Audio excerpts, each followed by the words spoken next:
Hey, everybody. Thank you so much for coming back for another episode of What Else Is Going On. I don't have to say it. Y'all know I love so many people. I do. But this person is truly one of my absolute faves. We have laughed together. We have cried together talking about our families. I just love her so much. She's back looking gorgeous as ever. Everybody welcome Noor from the Reality Is podcast. Hey, boo. Hi, thank you for having me, Taria. Thanks for being so sweet. And just so you know, I am in sweatpants. So I'm cozy, I'm comfortable. I scarf down lunch quickly, and I'm ready to get into whatever you want to talk about today. And guys, I just have to say, she did this for me. Noor is a working woman. And when I mean working, like she works, she takes her job very seriously, which you should, because it's no matter what you do, kind of, sort of. No, those of you watching us on YouTube, you can see Noor going kind of, sort of, maybe. But she made time for me, which I appreciate, because she could very well have not scarfed down lunch, but kind of let it slide down. I, on the other hand, was about, now, mind you, y'all, for those of you that listened, if you haven't, I'm allowing you to pause this, go to the Reality Is podcast. All the links will be in the description, and check out Nora's podcast and our recent episode. And we talked about how flexible I was. And for those of you that watched our stories, you know, I sent her a picture of Kyle Richards doing the splits. So I'm fine with time, because I know, sometimes I have hard stops, hard outs, or whatever. Yeah. But I almost text Nora. And I was just getting ready to tell her this before I hit record. 30 minutes ago, you were about to get a text that was like, I can't do this. A feeling, probably watching Beverly Hills again, even though I liked it, a feeling of heaviness overcame me, and I woke up in my own drool. Like, what did I miss? So I'm glad I watched it twice. And I had to get up and rub ice cubes over my face. And then I had to go up my steps because I wanted to put on my hoops, because, Jersey girls, hey, Noor is Jersey, y'all. I'm from Jersey. Yeah. I said, I want to wear my hoops. So what I did was I made myself run up the steps. But even though, you raised to tell your kids you don't run up the steps, but I did every other step to wake my body up to work. So nice. Okay, come on. Yeah. That's fine. We were about to record it, and then I said, hold on 1 second, because what I needed to do was go get my floss. And because I had just eaten lunch. So otherwise I'd be like sitting the entire time, moving my tongue around my teeth like I'm Karen Huger or something. Or Kyle Richards. Yeah. Well, Kyle does. Yeah. Whereas yeah. Karen does. Yes, she does. Yes, she. Oh, Karen. Oh, Karen. Our sweet, sweet Karen. Yes. Yes. Well, we are going to, in honor of a new word that Noor taught me last week that I have not let go of. I'm not going to say it because of YouTube, but it's a new PRON called esophagusy. So in honor, esophagusy, right? I said it right. So in honor of Noor teaching me about Sutton's esophagusy, because it was truly, I'm just going to say it, that was truly pornographic. What Sutton posted on her stories. I'm like, I have seen that on other websites. And it wasn't labeled esophagus. We are going to get into Beverly Hills. So starting out, let me go back. How are you, first of all? You scarfed down lunch. How are you feeling? How have you been? The weather is seeming like the groundhog was right, and we get an early spring. How are you feeling, Noor, before we get into Gussie? Oh, well, I did scarf down lunch down my esophagus, and the weather here has been shit in New Jersey. Actually, it's been raining. I don't like it. I'm planning my child's 7th birthday on Saturday, and we're doing a game truck. And my plan was the kids were gonna come over. I was gonna do pizza and cake right when they got there, and then be like, okay, now go in the game truck and fuck off, right? Yeah. But then the weather is bad. It's raining on Saturday. So it's like, I don't want these wet kids coming into my house. I'm going to be like, oh, you don't want to play in the game truck anymore? You can go home. That's what I was going to say, because I think that is genius, actually, to do ice cream and cake before because people linger when you do it later. And it's better. Yes. That is such a smart thing to do it before because then when their parents come, they're like, I didn't get a piece of cake. They ate it when they came. Their shoes and bat and all that stuff there, they can go. Yeah. And these kids are 7. I am not letting you drop off your kids. You better stay there the whole time and watch your kids and make sure they're okay. Now, I am not a monster. I do always have food for the adults. So there's going to be Oh, food that for the is so adults. nice. But I'm okay with adults being in my house. I'm not okay with their With the kids being in my kids. house. Yeah. Okay, so are you thinking about restructuring it then or canceling? I love the idea of a game truck. That's really cool. Well, the nice thing is that most of the kids that are coming, I know their parents, so I'm like friends with their parents, so it's Okay. okay. But I am looking forward to everybody getting the hell out of my house at 2:30. Hard out. 2:30. Hard out. You Hard out. hard stop. You're done. Goodbye. Yeah. Yeah. See, Uh-huh. I was one of those parents. Oh, I was fortunate because a lot of the parties that my kids got invited to, they were like, "Oh, we don't want the parents." But and I knew I trusted them. So, okay, bye. Sometimes I would Yeah. literally go sit in my car and read. But I also get to like, yeah, I need you to stay with your kid. Are there any people in your circle whose parents you don't really like? Because you could always pull a Robin and just not invite them, but then have the parent of another child bring that child. I'm just kidding. I just had to reference RHOP. No, I would never do that because that's a monstrous thing to do. But yeah, I mean, we'll find out. Some of the parents I've never met before, and I'm just like, you Okay. better be. You understand this is a shoe off house, okay? Yes, yes. This is a shoe off house. You better not be putting your feet up on my couches. Like, I Ooh, need you to behave. can you imagine? Like, just really, let's walk through that real quick, y'all. Yeah. Again, for those of y'all, some of y'all may be listening, but you can also jump over to YouTube, watch us on YouTube at WeGo, WEIGO podcast. You are giving the kids their ice cream. I mean, their cake, their ice cream, their pizza. They're finishing up. You're walking out because they all want to go out to the game truck. I was getting ready to say food truck, but that's an adult party for me, a food truck. That's an adult party. So, so, or a liquor truck. Okay, but anyway, so you're walking the kids over. You come back and you see a parent's feet up on your couch, like on Orange County when Lydia's mother had her feet on that white couch. For those of y'all that watch Orange County, you will know. For those of y'all that don't, there was a cast member named Lydia, and her mom used to be like basically a fairy godmother, a fairy dust mother. And she would throw sparkles on people like when they came around a corner. And I was like, don't do that to a Black woman who does not wash her hair every single day. Don't do it. Don't do it to any woman, Don't do period. it to But anybody. Yeah. anybody. But she put her dirty feet on a white couch in somebody's home. So can you imagine coming around a corner? What do you think your instant reaction might be? I'm an asshole. I tell people right away. I'm like, can you please get your feet down? And here's the thing. Here's the thing. I am the type I right now have my feet crossed. I'm short. I'm a short person. So my whole life, like I was too short for my desk chairs at school. Okay. So my feet would dangle. And now that I have my older son, he gets occupational therapy. I've learned so much about like how kids learn. And one of the things is that your core needs to be really secure when you're sitting in order for you to Oh, focus and in order for you to write and everything.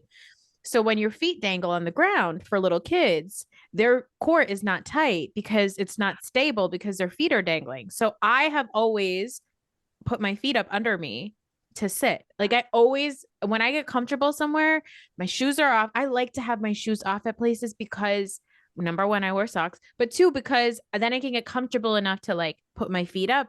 yeah. So Okay. it's one thing if it's like your feet up where you're like obviously getting comfortable. But if you have your shoes on and you're Yeah. like lounging on my couch, which by the way, my couches are not, they're like light colored. They're like my kids are older now. I don't need to worry Yeah. about dirty kids anymore. Yeah. It's like I have beige couches or like cream colored couches. So like if I saw somebody who I don't even know, like a person, if it was an adult that I didn't even know, I'd be so mad. Can you And you know imagine what? As their I shoe say this, hanging off the end of your here's the thing. I feel like even this like scenario is why I watch Housewives, because really good Real Housewives is fights like this. Like I went to Yes. somebody's house.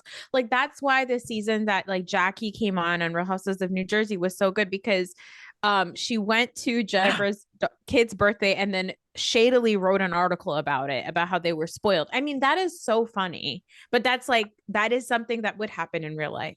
Right. It would like someone eating the bow off of your name change cake, a la Heather Dubrow. Y'all, again, Orange County, Heather Dubrow had a name change ceremony and had a cake with a bow, and someone ate the bow off. And Yeah, let's bring back that kind of, Potomac, quabbling. the fighting, Yeah. who sits in the middle seat? Giselle was in the seat because Karen was late, and Karen gave her a book about Yeah. etiquette. Yes, yes. Like that's the kind of fighting I want to see again. Me I want to too. see that kind of fighting. Like even fuck Monique, but even her first season when Giselle comes in and talks shit about Monique in Monique's kitchen, and then Monique is like, "You can leave. Yeah. You can't come to my house." And then she's like lingering in the driveway and still not leaving. Like Yes. that is funny and interesting. Let's bring back that type of housewives fighting. I want Yes. to see that kind of bickering, because it's also very early New York. Like that is what I want. I don't want to fight about blogs and like does everybody have a drinking problem? Yes. Let's stop fighting about it and saying you have like everybody's got a drinking problem on Everybody's these drinking. shows. Yeah. And let's not like, can we keep it either nobody and everything is on the table and nothing is off limits, or Yes. everything is off limits? We're not cherry picking now who's off limits in your family, because in real life, if I don't like you, I'm not prone to you. I'm not going to be mean, of course, to your family or your children, but I'm not interested. So, yeah, let's Yeah. get back to those days. Oh, the days when Karen and Giselle were arguing and the mime came and Karen called her a clown and Giselle said, "There's your clown." Yeah. That's what I Can we, want. let's get back to that. Yes. That was that scene, Monique kicking Giselle out, was funny because it was like, it seemed like it was summer-ish or like warm weather. And I just remember Monique saying something about Giselle's cape, and it was so funny. And I was like, mm-hmm. And then Monique folding up those drawers. Remember Chris's drawers? And somebody was like, Yes. how dare she put them on camera? It's huge. So yes, let's get back. Sort of like the carrying on that we're about to experience now. So for those of y'all, a lot of y'all probably have seen it, but for those of you that haven't, Crystal and Dorit definitely are not BFFs, and they've been having some conversation in social media. So Crystal had accused Dorit. Now I've seen two things. I saw where Crystal said that Dorit kept the woman waiting for an hour while they were waiting. But this article says that Crystal said that she kept the women waiting for 2 hours, but I believe it was an hour. So Dorit responds to that and says, "What nonsense." Oh, I'm sorry. Okay. A person said, she slept in this about Dorit. She slept in and showed up 2 hours late. Everyone else woke up very early except Dorit. And then it has the sleeping emoji.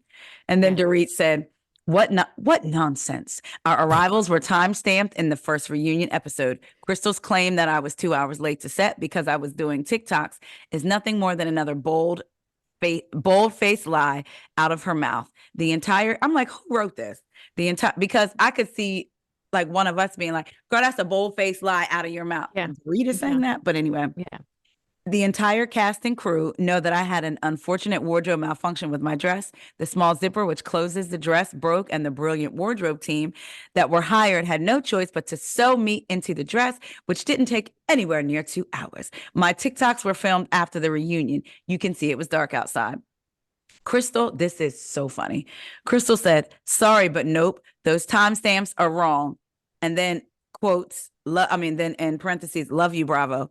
It's not dark at 7:30 a.m. and you don't leave the trailer at 10:30 and walk 15 steps and it's all of a sudden 11:30. And we filmed the first segment without Dorit that began at 11:45 because Andy was getting restless as we were. Stop the cap and just respect the other's time.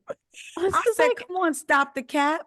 yeah, I want to see, I was talking to somebody else about this, and I think that what I noticed in this part two of the reunion is that like Garcelle and Crystal are on Earth, and Sutton and Kyle are on Earth.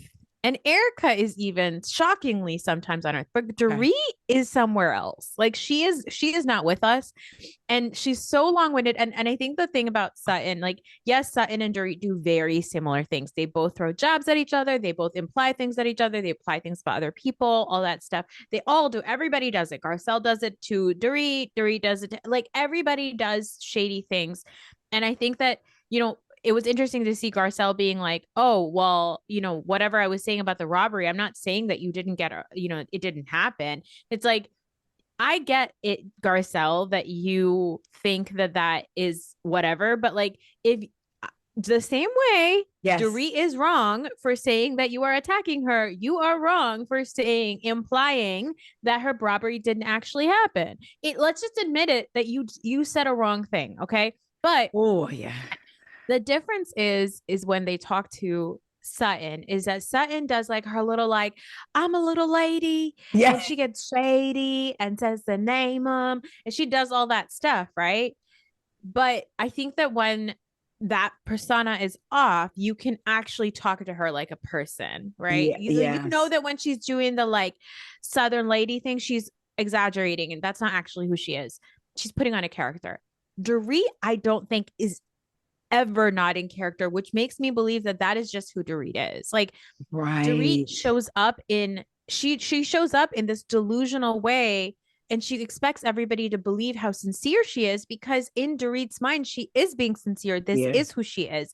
But they can't talk to her because they're like, you're sincerely unserious. So how are we supposed to like even talk to you? And I love when Dorit was like, Sutton, words have weight.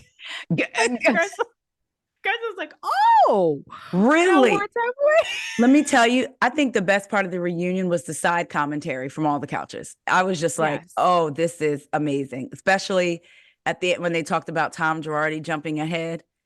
I was like, can they hear each other? Like, I'm thinking no, but the mic is picking them up, because if they could hear each other, I would think Erica would have been like, oh, yeah, excuse me. Yeah, it'll be, fodder for next year's season. For next season. But I do love that. I love that one couch has sincere conversations and the other one is just so icy to each other right now, which like makes me really happy as a person who watched the Fox Force flop, like terrorize all of these people. I think it's really nice to see them fall apart. Because you know what? Like my mom said to me when I was a little girl, my mom said, when someone comes up to you and they're talking poorly about you, or they're talking to you poorly about somebody else, you know that when you turn around, they're talking poorly about you to someone else. And I was like, oh my God. And that's the thing with these guys. Those couches turn. Not the table. Those reunion couches. One thing about those couches. Wait, they turn. Does that have to be the episode name? Let me see. Okay. The couches. I'm literally texting, because I'll be texting you like, what did we say? Okay, I have to. One thing about those, that's what it should be. One thing about those couches. Hold on, y'all. I'm legitimately doing it right now. Saying to my phone, one thing about those couches, episode name. I'm literally doing it. For those of you that are watching on YouTube, you can see me doing it. Yeah, they all. So let's get into the reunion then. So again, I did watch this, y'all. And then I definitely tried to watch it again, but I think I don't know if I got enough sleep, probably not, but it just like hit me. But so I soaked my face again in ice.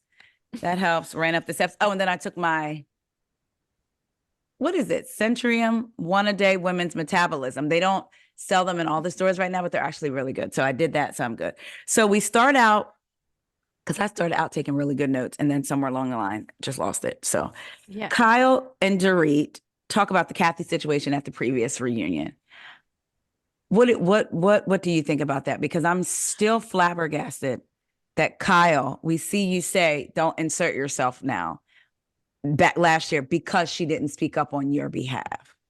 Kyle wants blind loyalty. That's all she ever wants. She wants blind loyalty. And it's funny because she's the person who never offers any blind loyalty to anybody. So it's just another like mark example in the world of like Kyle is actually deeply unaware, and she's always, every accusation is usually an admission of the things that she does, which is like, oh, you Mm. don't, I wanted you to stay out of it, but I also wanted you to have my back. It's like, okay, that doesn't make any sense. With your What are we doing here? with your sister again.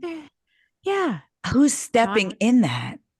no. And Naturia, when you were on my podcast, we were like, why is Kathy coming? I wrote that on the end of my notes. I could send you a screenshot. Why is she here? Now here's the thing. I think Okay. that Kyle is going to come out with her relationship with Morgan at the end of part 3 of this reunion. And that's why Kathy's there, to be her support. Mm-hmm. Because when I watched the jump ahead for, not the jump ahead, but the Preview, previews yeah. for next week, it is like my brain is on ice with the ice that I used earlier. Okay, I'm back. I'm like, Yeah. words, they mean things or they hold weight, like Yeah. Garcelle said. Yeah. I mean, let's see what's the girl, Dorit, like Dorit said. But when I was watching that, and when they were like, "Are you something with Morgan?" I was like, "Oh, they're just doing it." But then, for the first time, I saw Kathy say, "What'd she say? Don't be Yeah, nervous or she said don't be something something." like, yeah, don't be something, or like she's kind of encouraging Kyle to come Yeah, out with it because Kyle's showing up at Watch What Happens Live with Morgan and they're being really chummy with each other. There's now apparently a paparazzi picture, which like is a Kyle called TMZ and was like, hi, we're going to be here. Come and take a picture with us, of her and Morgan, where Morgan is giving her flowers. Like there's a lot of stuff out there. And I think that Kyle is waiting for it to come out at the reunion instead of addressing it at all online. and then that will definitely secure. Not that she was going anywhere anyway, but assure eyes on Beverly Hills next season. Yeah, exactly. And it's just I think that Kyle is really dedicated to saving stuff for the show. And Yes. so even though she's like not saying it, I think that's what she's basically saying. It's like she's like yeah. I think Oh, that would be the only reason why Kathy would be there, because why else would she be there? that's because there's nothing for them to address. No. If anybody should be there, it should be Mauricio. Right. Like PK has been on the show before, on a reunion before, when he got into it with Erica about her underwear. Like there's been instances where men have been on the show too, on Real Housewives of Beverly Hills like reunion. So I don't understand why Mauricio wouldn't be there. You know what's interesting? I just realized you saying that, going back through all the years, the men aren't normally there, but with like Atlanta and the other ones, the men are there. Yeah, they show up. Like Jersey, the men are always Yes, there. yes, yeah. Early seasons Beverly Hills, I think we used to get Todd and Paul Nassif and Oh, all those yes. guys. Like we did get them. I think that they slowly kind of Mm, took them out when we ran out of men to have they on the did. show. You're right. But like I in this situation, I don't see why Mauricio's not there. Right. Should Like Ralph when he was sitting front and center and Drew maybe was Kyle should singing have that sang a song. song to him. I was okay. That yeah. I Maybe did she not should think have of that. asked Mauricio, why did you throw it away? Why did you throw it away? Bean. Bean. Come on, Bean. Come Love on. Bean. Come on, Love Come Bean. on, Love Bean. She Shut up. hates that. She hates it. Every time he calls her Love Bean, she wants to punch him in the mouth. And I Shut the wonder if fuck it's up. because, like if a man does something to you, sort of like I used to work with a girl and we eventually found out that she would get these huge bouquets. At one point, she had more than 10, how you say it, vase under her desk. Yeah. Yeah. And it was whenever she would catch him. Yeah. So that like then they became a trigger for her, like, oh my God, here we go again, like these flowers, even though clearly Yeah. you know what he was doing or whatever. So I wonder with Kyle if that word is a sort of trigger for It's something. totally, it's possible. Like he's tried to like calm her down by calling her love bean in the Yes. past. And like now the love bean is not working. She fucking hates him. And although I don't hate her, I don't hate anyone. But apparently, according to the reviews, I hate the GEBs, but whatever, because I've never said I've hated anyone. But I don't hate Kyle. Uh-huh. I've always had my body's always strongly rejected her. I'll say it that way from season one. And this reunion, you talking about rejecting, she was on mine because she did a lot of double speak to Mm-hmm. me this Mm-hmm. season. Like I wrote Kyle being dense about the insinuating Sutton having a drinking problem. Like I like how Sutton said at the end, and this could be for all housewives, basically own your part in the insinuation. You know what you're doing when you put things out on a TV show. Well, that's the thing, right? It's like Kyle wants to get mad at everybody for how they were speaking about her marriage, but then also doesn't also want to take accountability for the way she talks about people and their things. Like I don't like it that everybody's talking about the way that I exercise, but I will make comments about how Sutton moves food around a plate and blah blah Mm. blah, right? So it's like I think we should just be honest and say, yeah, I was being bitchy and mean because you Yeah, were being bitchy and mean. Okay? I I'd said it respect you because way more. I Yeah. said it because you said it. And at what point I'm like, okay, I guess, and even in your own life, you can do this, but at what point are we not tracing it back to the genesis of the argument? Like we're talking about right now and what you did in the site. And Kyle's is always, well, I did it because I saw you in an interview. And then Yeah. the other one is like, well, I did it because I saw you in an interview. And it's like, at what point somebody has to Yeah. be wrong here, or you both can take accountability, or like you said, yep, I said it because you were being nasty and I ain't like it. And I was mad. I said it because I was mad. Sort Yeah. of like the Erica Jane $7 tickets. And Sutton is like, I was defending her, ma'am. And then Andy was No. like, it was a joke. But I thought, see, I really wish, but that wasn't the reason that she had said, oh, well, Denise is my friend. And I did it because she said Denise's OnlyFans was $7. So I'm like, $7 Yeah. is a popular number, Yeah. Yeah. you know, Yeah. but No, that wasn't the case.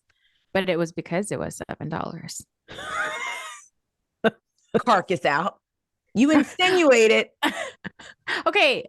When Dorit said, I don't know how many carcasses you have laying around on the floor every night, I was like, oh, I love you. Dorit didn't say that. Sutton said it. When Sutton said that to Dorit, I died. I was like, yeah, you're I right. said, and did you see Dorit's face? It was Dorit. It was like she couldn't like, wait, is this happening? Like she's not quick. So I when love it. Sutton said that, she's like, what? Cracks me up. I love it. Carcass is out. I love that Dorit has no self-awareness. She looks ridiculous. Her hijab is falling off her head. Somebody pull that thing up. It was so ridiculous. Her little clip, the double-sided clip or whatever she has to like keep everything up, kept showing. And I was like, Yes. this is a mess. Yeah. And it was almost like sitting on the bun in the back. And listen, I think it's hilarious that they basically all pretended like Anna Marie wasn't there. Oh, girl, I said, where is 8 Point Marie? Oh, she's right there. Except for when it came time to talk about money. And she says, I put it down. What did she say? Hold on. I know a lot of rich people and they don't talk about money. Yes, I know. Okay. Look, she comes from a world where you don't talk about money, and so I don't show that. So you know, and then Sutton was like, they put it on the screen, and she was like, I mean, do whatever you want to do. I'm just saying, I you, forgot she was there. me Andy too. turned to her. He was like, "What do you think, Anna Marie?" And I was like, I think he looked over and was like, oh, she's here. Let me throw her something. "I think it was like the way you woke up from your slumber." Yeah. Anna Marie needed to run up the stairs, skipping one step over. She needed to ice her face. She was like, "Oh God, I'm here. I'm still here. I thought it was a dream." I think she's going to be a one and done. also think that, but I was just talking to Tom Hamlet about this, and he said that he thinks that she might be back. But I think that here's the thing. Beverly Hills does really, really well when there is dark stuff going on about a person and their Mm. marriage while you are pretending like there's not. And so I think they could use her as to ridicule her and to like drag her as this stuff is going on about her husband. So I think it's like they've got something really good there, but Anna Marie would also be an idiot to come back to the show. Like, Because why would you subject yourself to that? somebody's gonna bring it up. Sutton's gonna Yeah, be the first one. Yo, you want to talk about my esophagus? Let's talk right. about your husband. And some You other know? ussy that he apparently was taking that wasn't Yeah, him, let's talk allegedly. about the other ussies.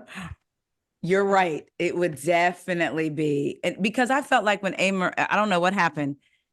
Of course, we don't see all the hours of the reunion, but the energy she came at Sutton with, like Andy asked the question, and then she came at Sutton with that energy, like, I mean, you do whatever you want to do, but I just don't do it. It's like, It was just so strange. And even like when the camera is cutting to the Kyle couch, they don't even show Anna Marie. no. They just, and Sutton in her whole garb, the way she has her like hood or whatever, she's basically blocked this woman off the couch. Oh, She's Dorit, like, yeah, her, Dorit, yes, Dorit, yeah, sorry, not Sutton. I keep mixing up Sutton and Dorit. I don't know why, but Dorit, the way she's sitting is just like she's completely blocked Anna Marie off the couch. like, Erica you're is not sitting here. there so awkwardly because Erica always does that thing where she's stoic and Yes. she can't move. So she just like moves her eyes at people. It's just so awkward and so uncomfortable. Yeah, you know what? You're right. Erica always sits like that at a reunion, almost like she has her guard up. Yeah, exactly. Erica Erica was says funny. it was so funny. They're like, "Hey, Erica, why did you meet with the victims? Is it because you're a good person?" She's like, "No, Well, can you talk to us about? No, I cannot. no, I No, I cannot. can't." Let's just Oh, say I found out about my check. okay. And then also it's like, oh, so you found out the thing that we've been telling you about, which is that you've been getting paid from victims' accounts. That was the thing. That Also, when she's like, I wanted the victims to meet me and see that I am a person and not just a reality TV star. I'm like, no, I think Erica, it should have been the other way around, that you should have met with them and been like, I wanted to know these people so right. that they're not just like names on a paper, like they're real people with stories. But instead she's like making it about, which again, 10 out of 10 housewifery, like great reality TV star. You're an absolute villain. You're not changing. Right. Nobody believes it. It's fine. But that's a I know good you point. I know you told me to watch Bet It All on Blonde, I but I couldn't, didn't. I didn't watch it either. I was going to tell you we're not even going to discuss because I was like, oh, that was coming on. No, no, thank you.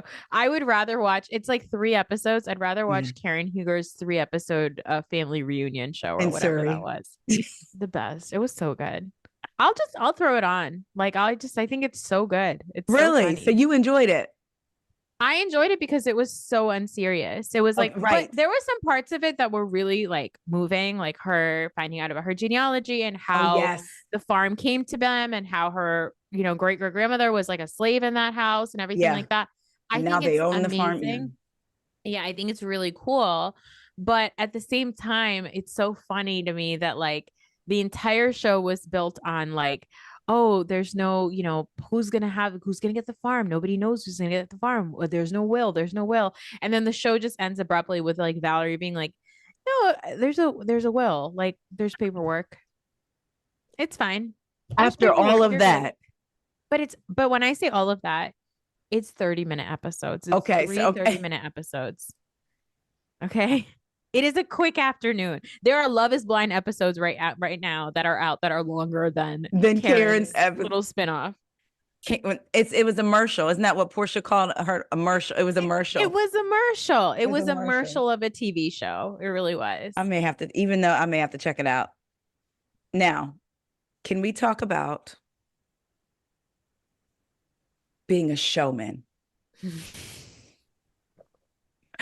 They talk about Dorit and PK's relationship. Andy starts yawning again. Clearly, I was yawning. I was asleep the second time around watching it. But I'm not even going to say I was going back and forth. Do you believe the relationship things that Dorit was talking about? I honestly don't even think that there's any problems in their marriage. I think That's that they were just like making stuff up to make it to seem interesting. Like I wouldn't be, look, I think that it's very possible. Like multiple things can be true, right? That yeah. PK is never home and she hates that and she feels really traumatized by the fact that the last time he was away, she had this terrible thing Right. happen. And so that could be really triggering and that's real. And like you add on top of that all this extra stuff she started doing where she's homeschooling her kids and she's really closing herself off Mhm. from the rest of the world. And her husband is also when, and this is something that I've seen a lot of men struggle with, when they marry a type of person, a woman, and then in within their marriage that woman changes because of whatever reason, they have a hard time sometimes adjusting to this new woman. Yes. So I can totally see the PK and Dorit are like having a hard time, like because a lot of really difficult things happened in their marriage. Mhm. But I do not believe that at any point in time, Dorit and PK were like gonna get divorced. And so it's almost like how some of the reality people say they're playing an exaggerated version of themselves. This is the exaggerated version of the problems in our marriage. Yeah. And also, like, I thought it was really funny when Dorit was like, oh, yeah, we don't have a prenup because when I married PK, he was bankrupt. And I was like, you came on the show like a year and a half later. Flossing down, like they have this, they have that. Yeah. I'm like, wait a minute. Something Wait is a not minute. adding up. Yeah. Like, if you can, if producer Corey can, just add in like math over my head because I was trying to I was like, wait a second. Carry the one. You've been broke this whole time. This entire time, which is why you're 1/12th owner of the home that you're in. 12 of you guys are on the mortgage. 12 of you guys 12 own the home. Yeah, I want to know what what work PK is doing out in uh England. That's where he's at, Now right? yeah. You know that there was like a show that Dorit did Excuse with me. PK. Okay. Taria. Okay. There's this thing called, hold on, I'm gonna look it up. Excuse I me. Dorit was, I'm gonna look this up so that I don't get it wrong. Oh Dorit my gosh. Peter Pan London. Okay. Okay. So Dorit Kemsley was a mermaid and also Tinkerbell, I think, at at a production in London for Peter Pan, but it's not a regular production. It's it's like this parody type thing that they do in London, right? Like like it's like Peter Pan on crack. Like I don't know what it is, but like there's like they're getting like slammed in the face with pies. Like it's a lot of weird stuff that happens. But apparently that was a show that that Boy George did with PK and PK put it together and Dorit was a part of it. She was And Tinkerbell and the Little Mermaid. I believe so, yes. And she got like hit in the face with pies, like cream pies. That actually might make me look at her a little differently now in a better and a more positive light. If you were It's a willing, type of show. I think I keep wanting to call it a pontoon, but I know that that's not right. but I know what you mean, Uh, like a parody of like yeah, almost like exactly. don't get oh my gosh, don't be a menace to society while drinking your juice in the hood or something like it was a Gin parody and juice in the, off of Boys yes. in the Hood and all that stuff. Yeah, yeah, yeah. Yeah, it was just some sort of um a strange type of pantomime. It's some sort of a Okay. pantomime show. But I Okay. don't know. It's apparently ridiculous. And she did that. But I remember that there was also like a reality TV show that PK was hosting, like a reality TV competition show maybe. So But he I was think maybe actually working then. Okay. yeah, I think so. But it was also a real Okay. estate show, PK real estate show. I know I didn't make this up. Wasn't he It was supposed to be called doing something with Mauricio? well, it was called Super Selling Houses, and it was supposed to be from 2023, but I don't know if it ever aired. There's only 6 episodes showing on IMDb, so I'm not sure what was actually. Yeah, it was called Selling Super Houses or Super Selling Houses or something like that. And Yeah, Selling Super Houses. did it air on like our TV over here or Did it air on a television? I don't know if it did, but it was like a PK and Dorit show from 2023. And look, I think that we need to talk about it because I wonder if this also was a reason for why Dorit and Kyle aren't friends anymore because it sounds very much like buying Beverly Hills, but it's not. Is PK a real estate agent now? Oh, wow. Like, is that why you guys aren't close anymore?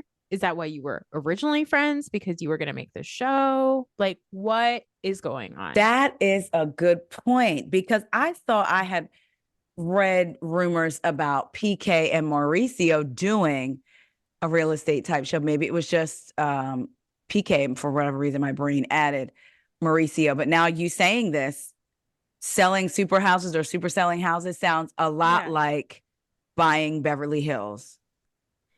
Yeah. Okay. So this is the premise of the show. London-born property magnate, LOL.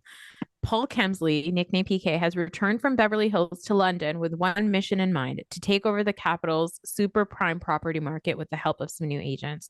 So I think he was basically it's supposed to be set in London. And I don't know if this show ever did it actually air anywhere. Oh, Channel 4 apparently was on TV in the UK.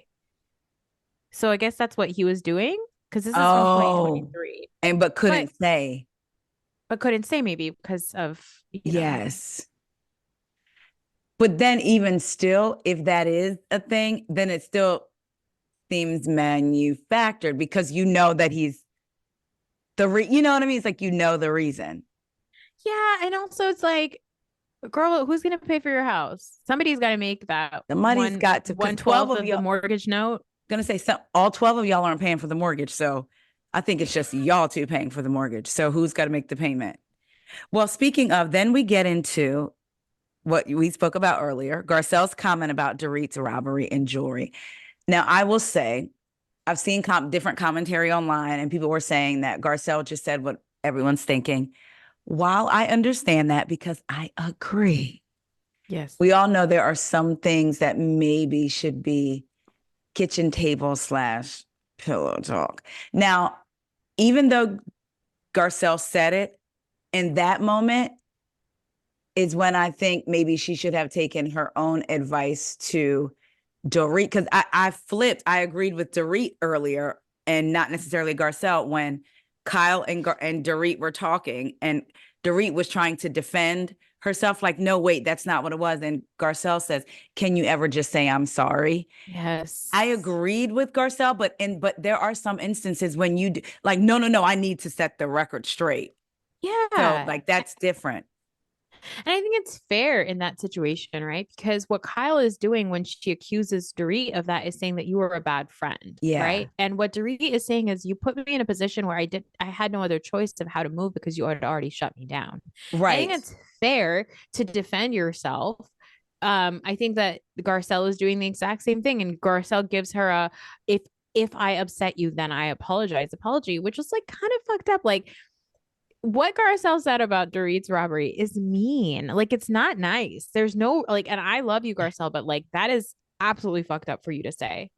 And she said, that's my opinion. And I stand on it. To me, that's just a little different because there is an insinuation behind it. Yeah, and the thing is, Whether at the we end all of the think it day, or not, it's still an insinuation. and look, at the end of the day, you are also, let's talk about the implication. What you're implying is that there was like insurance fraud involved. Like there is a criminal Right. aspect of the robbery, right? And so Right. for you to then imply that Dorit made all that up is then also saying that she's like in cahoots with people who are like possibly like bad guys. Like it just the whole thing is so messed up. Like that I think that I've certainly had the thought that Dorit and PK made the whole thing up so that they could maybe get an insurance lump sum and pay off some of his bankruptcy debt. But Mhm. like I wouldn't say that on a nationally televised show if I had that platform, because much like the way that people are going to perceive Garcelle when you say that Garcelle attacks people, you Right. should also be mindful of how these things impact people's lives. Again, I have to go back to Sutton. I cannot believe I'm saying this because you know my history with Sutton, as if we know each other. You know my history with her. But when she said, take account, like basically, I'm paraphrasing, but take accountability for the insinuation. So I Yeah. get that. Like when Garcelle told Erica, on the season finale. That's my opinion, and I'm standing. But I got that because that was opinion about the case, and she went by facts that came out. Her Sure. opinion was based on facts. But this is like none of us will ever truly know what took place. And I think if she did want to not necessarily insinuate, but if she had questions around the robbery, I think that's fair too. Like when she said the robber, like leaving your cell phone.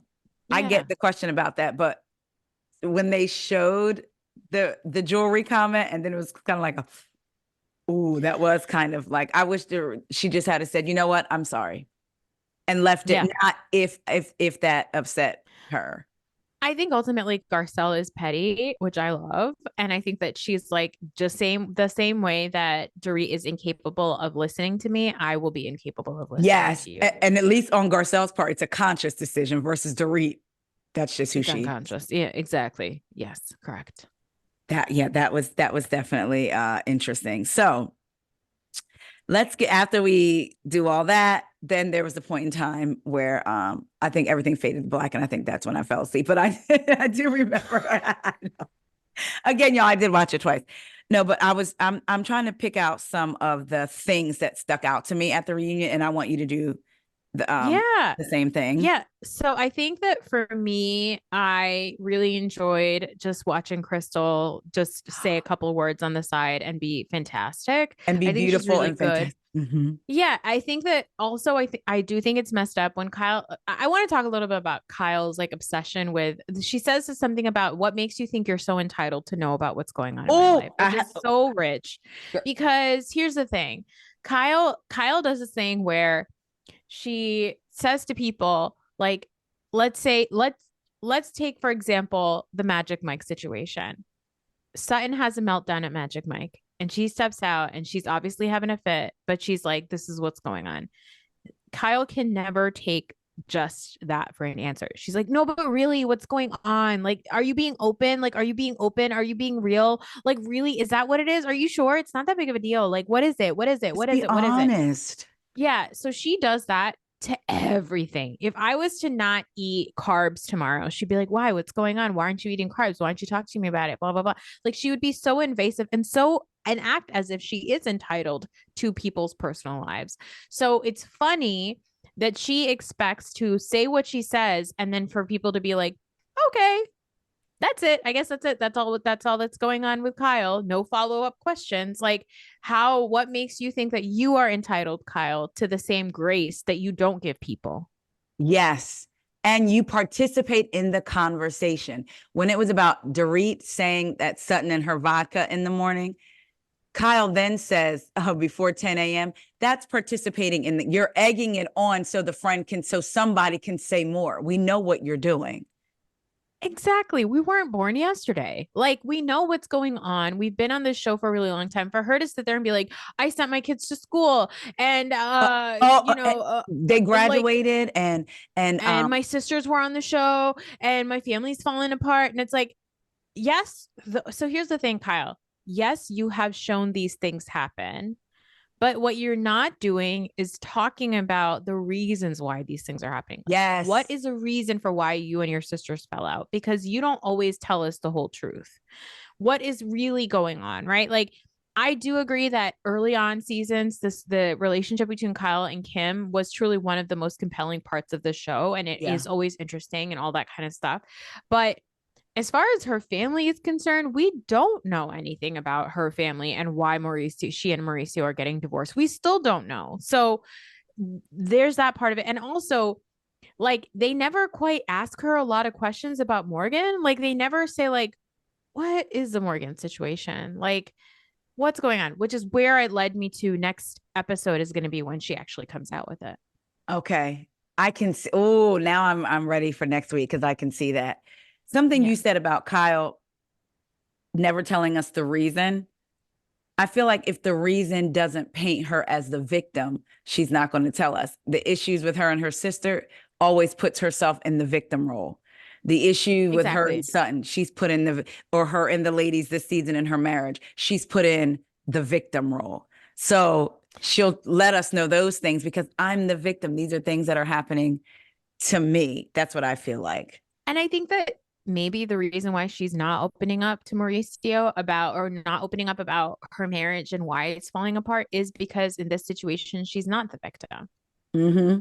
In this situation, she doesn't know how to present a situation where she's not the victim, and maybe she's the person, she's the perpetrator of whatever is happening. But because she can't paint herself as the victim, she's not going to talk about it. And No, that's kind of her MO, is like, I'll only open up to you when you can feel bad for me.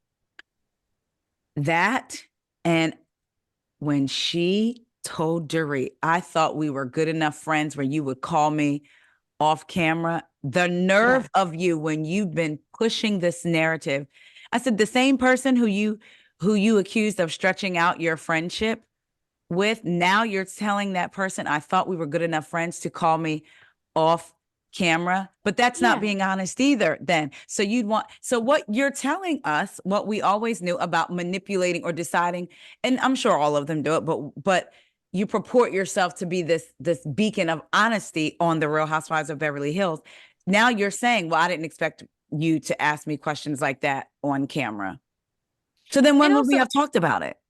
yeah, also it just doesn't, again, it doesn't make any sense, because you're saying that you're not close, but then you're saying, well, I thought we were close, so you would talk to me about it. It's like, that doesn't quite add up. It almost sounds to me like they were close, and because Dorit didn't come chasing after her Uh-huh. and shove her face up Kyle's ass after the whole Kathy thing, that's why Kyle was like, well, I guess we're not even that close, and I guess then we're just only friends on camera. And like, that to me is not living in reality. That to me is being petty. Like, then let's be open with your feelings. Say it. I thought you and I were closer, but because you didn't open up to me, I thought, okay, well, this is just a friendship for cameras then, or something like that. You know what I mean? But like, Yep. I thought it was really funny how they were talking about, like, at the We dinner when Denise said, watch the show. Yes. And they're like, oh, what show? I think I realized when they were talking about it at the reunion that they're not allowed to say that. Like, they're not Right. allowed to talk about being on the show, which I think is so silly. Me too.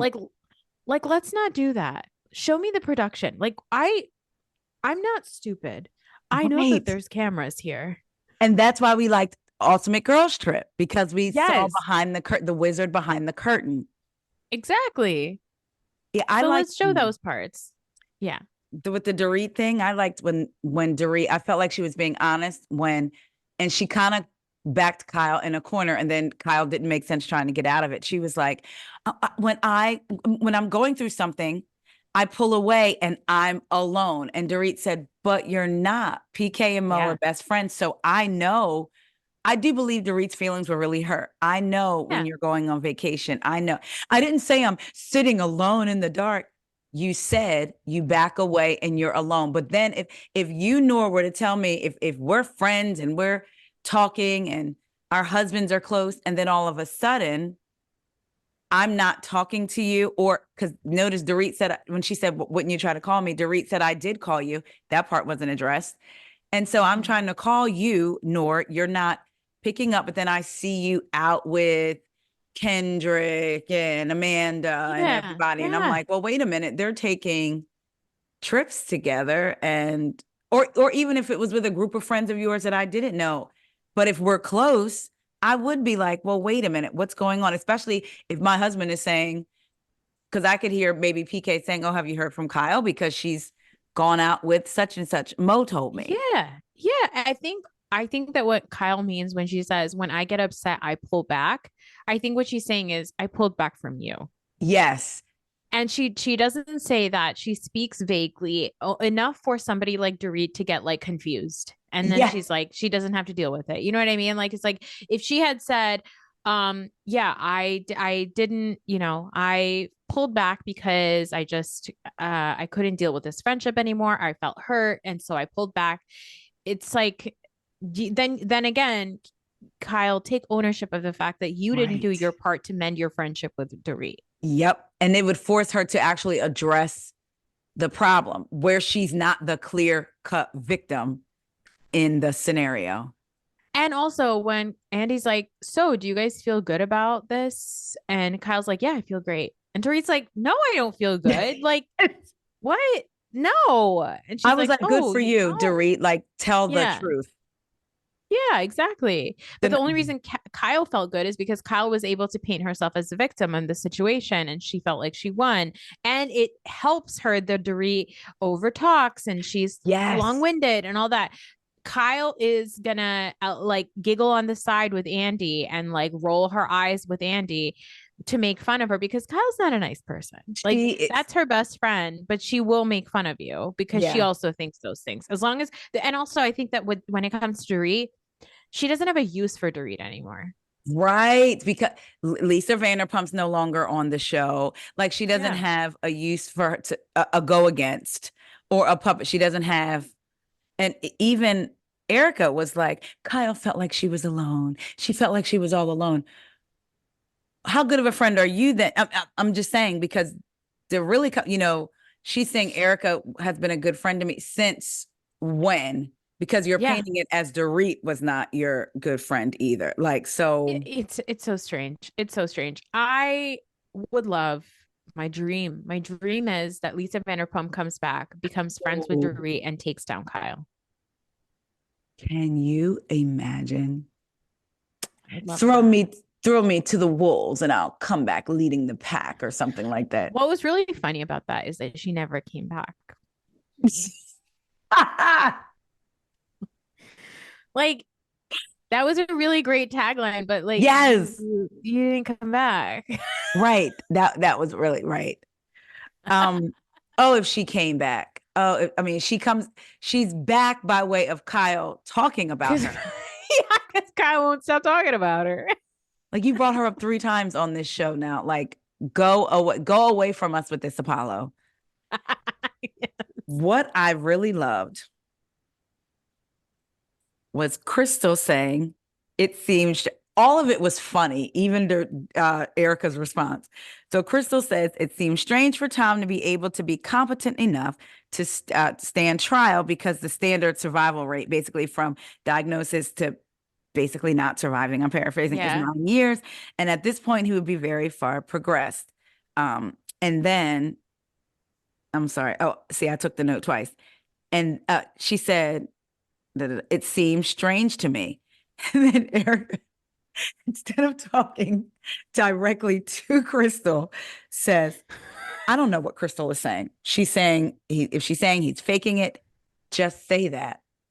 Like looking like, might as well be Well, straight at the camera. yeah, she can't turn her head is one of the problems. But I think Crystal makes a really good point, right? Because if 4 years ago she was getting these phone calls from Tom where he was really not living in reality, Right. how is he now competent enough to take the stand? Is it because back then he wasn't that far gone and she was just making stuff up? Right. Because that's what I think Crystal means. Like, if that was the case, then she lied. Like, then she wasn't telling the That's truth. what yes. Go Because, ahead. like, Mhm. so I mean, I think it's like my dad has dementia, and I've seen the way that just in the last 4 years it's progressed. And he, like, it is really jarring to see it. And my dad's been on medication to like slow it down and everything. So I don't know what Tom's care is, but if we are describing Tom to be the way that he was 4 years ago, which is Yes. pretty deep into his dementia, then I'm surprised that he is suddenly well enough to stand on trial. Then it's like, what part of it was made up? Was it the reason for your divorce? Like, I will say Oh, this, that early the early signs of dementia is a lot of rage. There's a lot of anger and mania associated with it. And I'm coming from a place of like my father's towards like in very late stage of dementia right now. And it's early on, it's a very aggressive and it's very mean. And so some of those clips that we have of Tom talking about his heyday and all the times like sitting around and telling all the women all these stories, and oh anytime yeah. Erica spoke up he would be like, Erica, I'm speaking right now. Like, those could have been very early signs of it. Obviously none of it excuses his like shady crooked stuff with the money and anything like that, but I'm just saying from like the perspective of like also what Erica said towards the end of her marriage, which is that like he just got mean. Mean. Yeah. He just wasn't nice anymore. Like, he was just meaner than usual. Like, he was cold and he had no responses and everything like that. Like, that is in line with dementia. So that stuff feels very real to me. I don't want to say that like that didn't happen, but it is the timeline of it is it's not, she's not denying it either. She's Yeah. just like, I don't, she says I don't know because I don't know what it means. And I think it's a great answer. I think Erica did great with her answer. Like to Yeah. say, yeah, I don't know what that means because it's not my problem anymore. Pretty much. Which I It's get. not like, Yeah. Yeah. oh, he left me with a bunch of lawsuits. Yeah. When she's told Kyle she should, I think, or said to Andy, I think you should trust your partner. And Andy's like, I don't think you are in any Mm, position no, no. to say who should trust who fully at all. Yeah. Whomst. Whom's to trust. Yeah, and then my next note again was, I like when Crystal said, I don't know if he's faking it, just seems surprising to me from what we talked about 4 years ago. And then when that side conversation, Garcelle saying to Crystal, I know what you were trying to say. And then Crystal's, like she is or whatever. And then my next Yeah. note was they show Kathy coming. I have two black clapping hands, and then in all caps, why is she here? Question mark, exclamation mark. Noor may have uncovered that for us. So I am excited to see that. It was also interesting. Kathy says in the trailer, getting her makeup done, she doesn't like having bad energy with anyone. Okay. Apparently, no one has bad energy with you because you're the big bad Kathy of town and nobody wants to be cut off. But she says, Kathy Yeah. says she doesn't like having bad energy with anyone and she thinks this is good healing for Kyle. Mo is going one way, Kyle is going another. He's dancing for 4 months on Dancing with the Stars. Sheena, don't be upset. Kyle doesn't. She's not a compulsive person. She doesn't just jump and make a decision. Kyle didn't decide this in 3 months. This for sure, I bet she had been thinking, in my feeling, probably the last 3 to 4 years. And I shouldn't say that. Somebody says, but you did. She says, but I did. Kathy sitting there with like her makeup half done, just like talking freely. I loved it. I was like, and when I saw the full package come together, I was like, good job with the hair and makeup. Now, here's the thing. Let's bring Kathy on full time. Throw the sisters on full time so that Kyle can unravel because that is fun to me. And It was, especially now that you have Rinna off the show, where yeah. you're gonna get like Dorit possibly sucking up to Kathy. You know what I mean? Like, and Kathy is very happy to be friends with her sister's enemies. Like, I think that probably thrills her. I think that's Yes. probably so fun. So, like, if you're gonna bring Kathy onto the show at a reunion where she literally was not on one single scene of the entire show, Not then a one. let's yeah, let's really put her to use. I thought this was interesting. So shout out, and I wanted to say if her real name is Michelle, but I believe we follow each other on Instagram. I think her Instagram handle is MLO. I'm sorry, MLO 1969. Hey boo. She said something that was really interesting. She said, I just find it interesting that Kyle has had an issue with Sutton as soon as she was clearly aligned with Garcelle and had mended things with Crystal. Also noting that her own sister seems to only extend invitations to Crystal, Garcelle, and Sutton. We never see Dorit or Erica at any of those Kathy Hilton events. Yeah, that's what I'm saying. I think that there is like these ships are going down and I gotta get off. Like, I think that there is for Kyle a little bit of like, I don't want to be attached to this bad press. I think that Right. there is some of that. And I think that when Rinna was around, Rinna was enough of like a loose cannon for Kyle to kind of skirt by as like, oh, we're all Yes. just friends. But Yes. now with Rinna gone, Kyle is the only person tied to these train wrecks, so she has to take ownership of it. And I don't think that she really wants to. She's That like, is I don't blame you. That is a good point because she makes it very clear to separate herself when they were talking about Sutton drinking. And she says to Chris, and Crystal said, well, and that incident was enough for me to feel like, you were trying to insinuate or what have you. And she goes, what comes out of her mouth, meaning Dorit's mouth, um, is her, not me. But you say things. We know sometimes we can say something to egg somebody on to keep going. Yeah. So I Yeah. didn't say that. I didn't say that. They said it, but you participated. She wasn't talking to herself, even though we know Dorit could probably hold an entire conversation by herself. She wasn't talking to herself in that moment. Yeah. This overall, the reunion, Part 2, The Real Housewives of Beverly Hills. What did you think? I liked it. Honestly, I was entertained watching it. I know you fell asleep. I know that The Kyle, second time, the first time I was good. I know Kyle took you out of your soul. She took But me listen, out. Taria, I have a more important question for you. What Oh did you no. think about part 2 of Real Housewives of Miami reunion? You're not going to do this to me, exclamation mark, instead of why are you doing this to me, question mark. Okay, fine. So transparency moment, guys.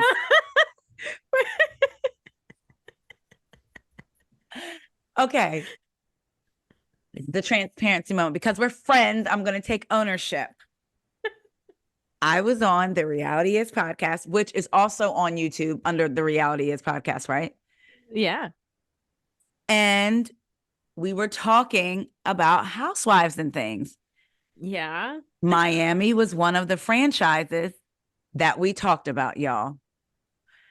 They released both parts of the Real Housewives of Miami. In my defense, I didn't know who. Now I'm doing a Kyle. I didn't know who knew that they released the second part. It's not my fault because it's not my problem to know who knows. So I innocently, sweet as a lamb, text my friend and said, "Oh my God, part 2 of Miami is out. Let's talk about it on this episode that we're talking about." And my friend responded and said, "We talked about it on her podcast." Now, I think the beauty of that is this, is that I thought we were talking about both parts. You were only talking about one part, but nobody would know because that's how good and crazy Miami is. Like nothing of substance actually happens for either of us to feel like we skipped a beat. You know what I mean? I text you back, "Oh, Noor, are you? Oh my God." Because then things started coming back to me. Because you know, we'll get on these mics, we'll say stuff, and you forget what you say. Things started coming back, and I was like, I feel like an idiot. And Noor's It like, was "I'm so good. crying." It was so good because literally we finished recording and like less than an hour later you're like, "Hey, did you know that they released part 2?" And I was like, "Yeah, we just talk about it?" And You're like, "We did?" I didn't watch it and I was like, "That's hilarious." I hadn't even That's watched it, y'all. okay, this is like a Pod Friends deep cut. Do you know that Monty once went on Dumpster Dive and talked about Summer House without watching not one single episode of that Yes. television show? and, and she went on a live. And you know how I know? I literally was watching them in the shower. And I commented real quick before my hand got too wet showering Yeah. and said, "Hey," and he goes, "Taria, join the live." I don't know if y'all are ready for all that. Me joining the live in my shower, currently sudsy. She talked about it in such a way that you would have thought that so let's go even deeper. Years ago, I recorded on this wonderful, wonderful podcast, and it was really good. And the podcast itself was really good. And they would go back and do older episodes of shows. Twice, my brain did not comprehend what I think it might have been Atlanta I was supposed to be doing. My brain didn't comprehend the season and episode they wanted me to watch twice. They were not a fan of using the camera. So while we were talking, and when they were making their introduction, let's say they're like, "We're here, cameras are not on. We're here to talk about Real Housewives of Atlanta, season 6, episode 7." And my notes were on season 4, episode 3. I quickly pulled up an old Vulture recap of the episode. And as they went scene by scene, I went scene by scene, right with my article. Let me tell you something. I think you know what I call that? I call that problem solving. But Okay. hats off to Monty because she didn't have an article. That woman looked directly into that live like this, y'all. Had not seen y'all. I'm looking at y'all through the camera because normally I have to figure out how I like to look at y'all when I'm talking. So clearly, not looking at the camera. Yeah. I'm looking directly into the camera right now, y'all. For those of y'all watching, our friend went on a podcast. I'm sorry, went on a live. It's in real time. to talk about a show that she had never, ever watched. And none of us knew. That, my friends, is a skill. That's professional. That's Okay. professional. Okay. Honestly, Andy could take some tips from Monty because he obviously does not watch any of the Real Housewives, but it always shows when he's sitting and interviewing them. I'm waiting for him to say, "Oh, hey Maria, you still go here?" Because you know he doesn't. Who is this? When they kept I'm flashing surprised. to the sign Yeah. that said Yeah. closed that no visitors, why is she here? She doesn't like it. Is that what are y'all showing that because y'all are sending us a message? One of them is a visitor They might as well have had her like on a TV screen the way they did Diana Jenkins because like what was she doing there? and Brandy She did Redden. look beautiful though, I have to She say. did. She did look beautiful. I just didn't want her to talk at all. Yeah, exactly. Yeah, Ever. yeah, yeah. Yeah. Yeah. Never I know. Well, at anyway, all. I'm excited for the Real Housewives of Miami reunion to happen tonight. Okay. Well, speaking of part two, Okay, I saw a tweet today that said Gertie calling Lisa insufferable, that's rich. And I was like, oh, I saw some tweets. Let me tell you. I thank you. You're in my brain because I wanted to ask you about that. I've seen tweets saying that Gertie is weaponizing her situation. okay, that makes me Not even her really mad. situation, her dealing with Cancer. cancer, something that is very life threatening. Like it could have taken her out. And then when she started talking about her going into toxic shock, if Yeah. we can excuse people, and I'm not saying that Gertie doesn't need any excuses, but when you see the people defending Kyle saying, well, guys, she's going through a lot, Yeah. she has a lot on her plate, or when you see them saying that about any housewife, this woman, I get that. This woman is fighting a disease that she doesn't know if it's going to take her from her husband and her children and her family. And then I think about how when she was going into surgery, talking to her mother who already lost a child. Yes. If we can excuse someone because they're going through a tough situation, talking about a tough situation. So have you seen those tweets as well and those conversations? I have, and I don't like it. And I think, especially as a person who has like first, like I have not been diagnosed with cancer, but my son was. And I went through like intense treatment with him. And like if somebody tomorrow was to say like, you know what, Noor, I felt like in 2017 and 2018 you weaponized your son's diagnosis. It's like, no, I went through a very traumatic thing with my child and it changed me in ways that I cannot explain to you, and I expected my friends who knew me and loved me to be there for me in certain types of ways. And I don't think that that means that you're weaponizing your situation. What you're saying is when shit goes wrong, the people who show up are the ones that you know are going to be there for you till the end. On this television show, we've seen people come together for Alexia when her mother died, right? Yes. Like all of those girls were fighting hardcore Yes. with each other. And then when Alexia's mom died, they all came together and they acted like nothing happened. And I think that's one of the most beautiful things in Miami is like shit goes wrong. And then when something tragic happens, they all put their shit aside and they come together for each other. We saw that happen in New York, right? In New York, they used to do that. In Jersey, they used to do that early seasons.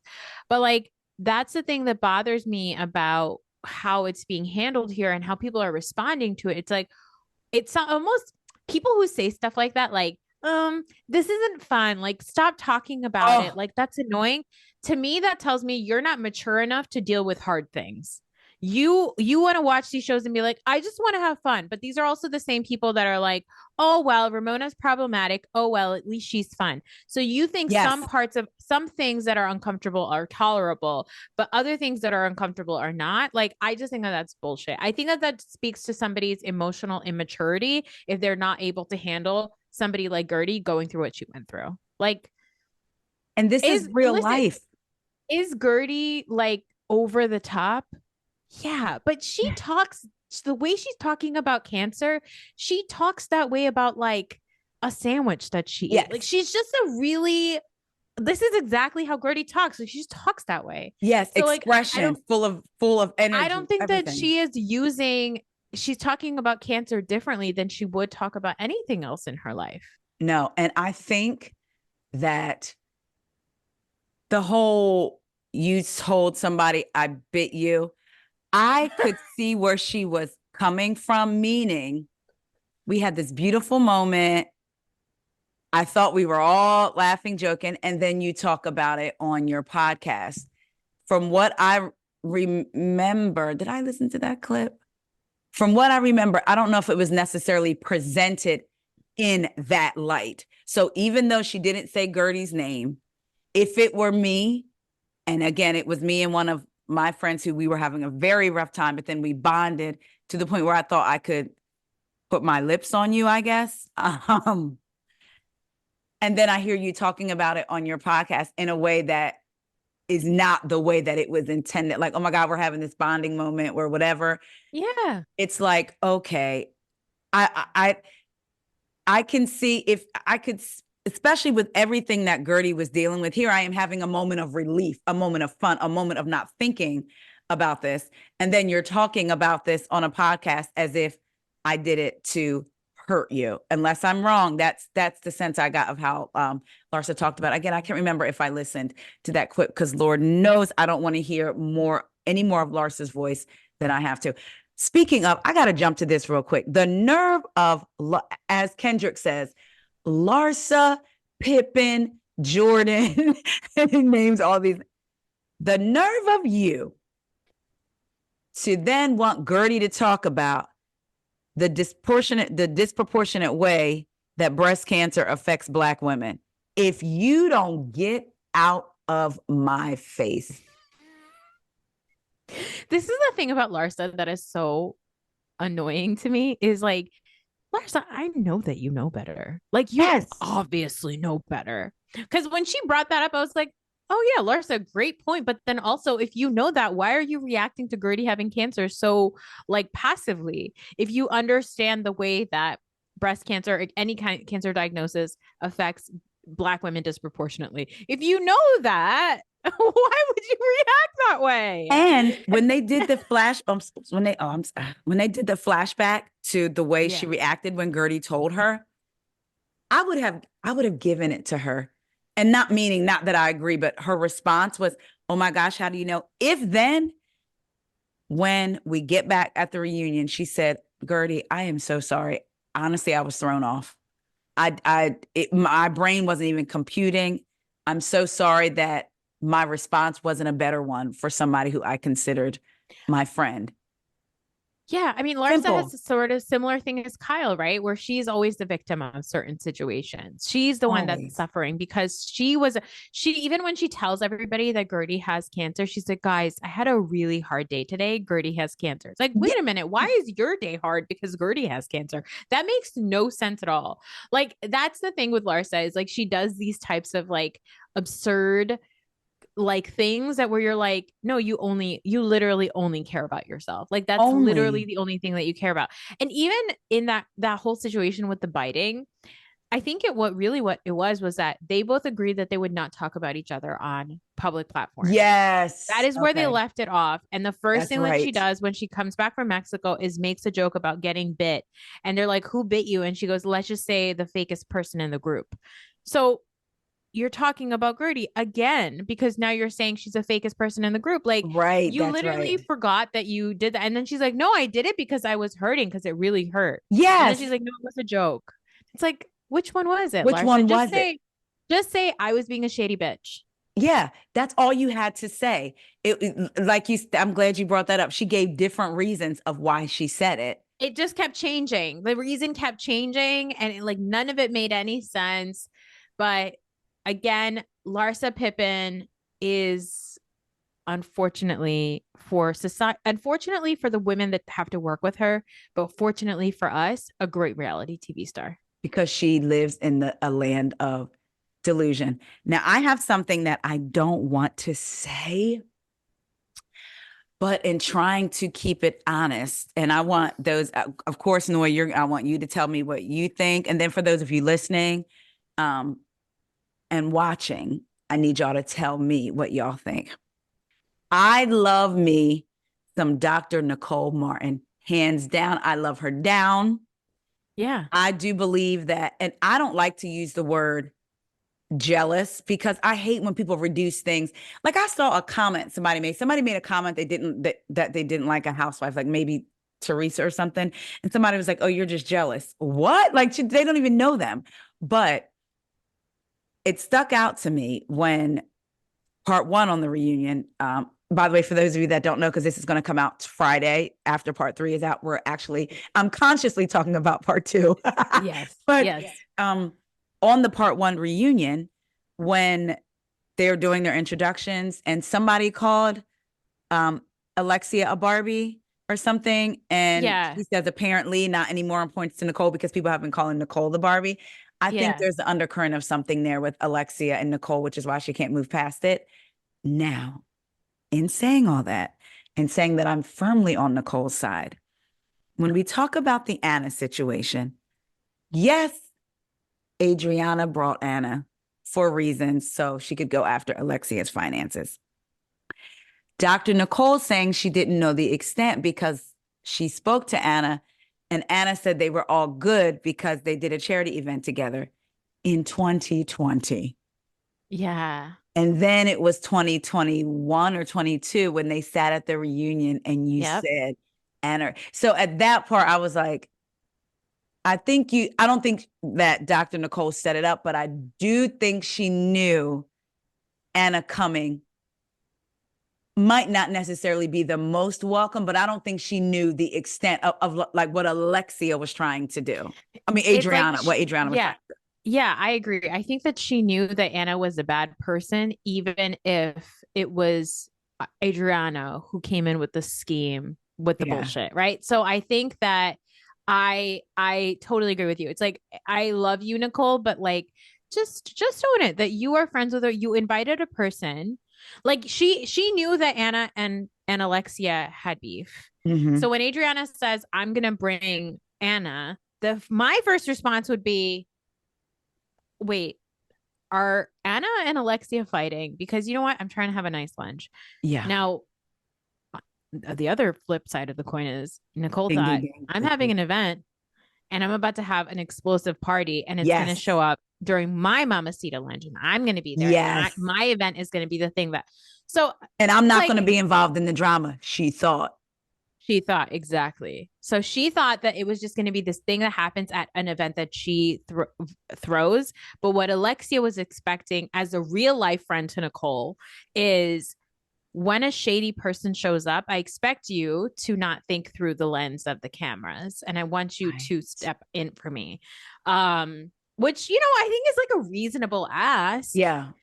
But also you're on a television show. So like Yeah. this is going to happen. I said, okay, when we found out the timelines, and that's one time I was like, Alexia knows what she's talking about. She was like, but what's the timeline? What's the timeline of, Yeah. Dr. Nicole saying, well, they all did the charity. She told me they got along. That was 2 years ago. And then at the reunion, you're saying she reached out to me and I don't spread rumors. So that means a year prior to your event, Anna was talking about them to you. What is also, well, that part was interesting. I was like, Nicole, but I still love you and I'm still on your side. Adriana, I am no fan of Marisol. I can say that. But there's none of these women where I would say if I had to vote somebody off the island, who would I vote off?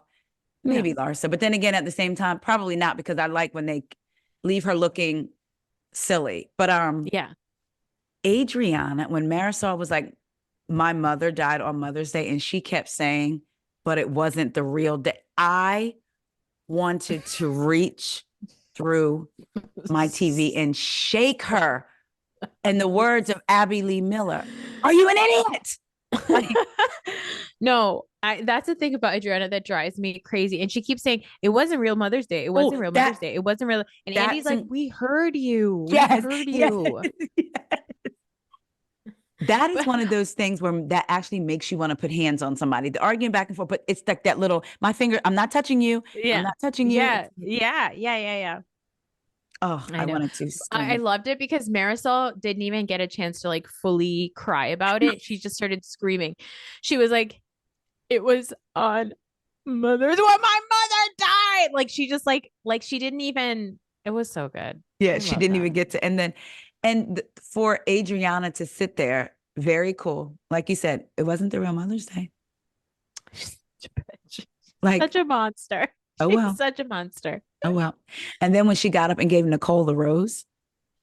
Ridiculous. What's going on here? Now, I have something that may not be a popular opinion, and I'm just warning y'all. And I want to know your thoughts. The conversation with Lisa and Julia. Yeah. I applaud Julia for being honest. Yes. And saying, "Do you want to apologize?" She goes, "I'm sorry, I cannot." I should do that more often. Yes. When somebody asks me for something, I should say, "I'm sorry, I cannot." I cannot. Like, are you going to apologize? I'm sorry. Sorry, I cannot. I cannot. And they were like, okay.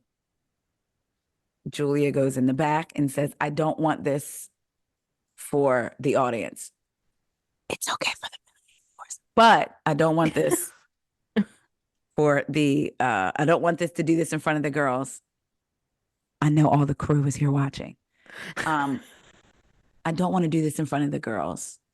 Hope this makes the cut." Yes. When there is just a, and I don't want to say this without sounding, I don't want to say this and not sound sensitive, because I'm very, like, I can't even imagine what Julia went through losing her beautiful son. Those pictures, oh my gosh, it just broke my heart. I almost felt like there was a hint when she says to her, Lisa, "I didn't want to apologize." One thing I can appreciate, even though Lisa works my nerves, when Julia came in crying, she's like, "Oh my God, why are you crying? Here's a she was very like, yeah.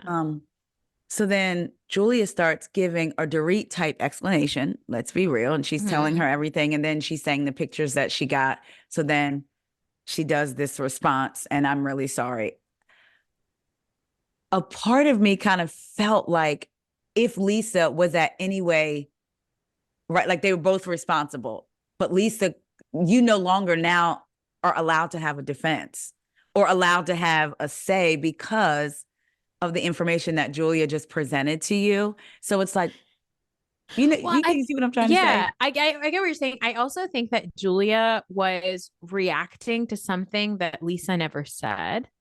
Like Lisa did say a fucked up thing by saying like, "Oh, who are you to say like you have so many baby daddies?" But the thing is that here's Julia brought in like the whole question. The original question was, why did you come to, if police were in your house, why would you then leave your kids at home and then come to a party?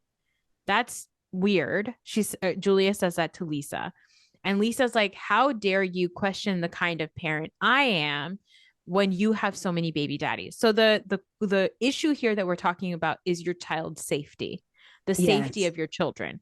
So I think anything that invokes the memory of her child who died, who she left with a babysitter, I think that really fucks Julia up.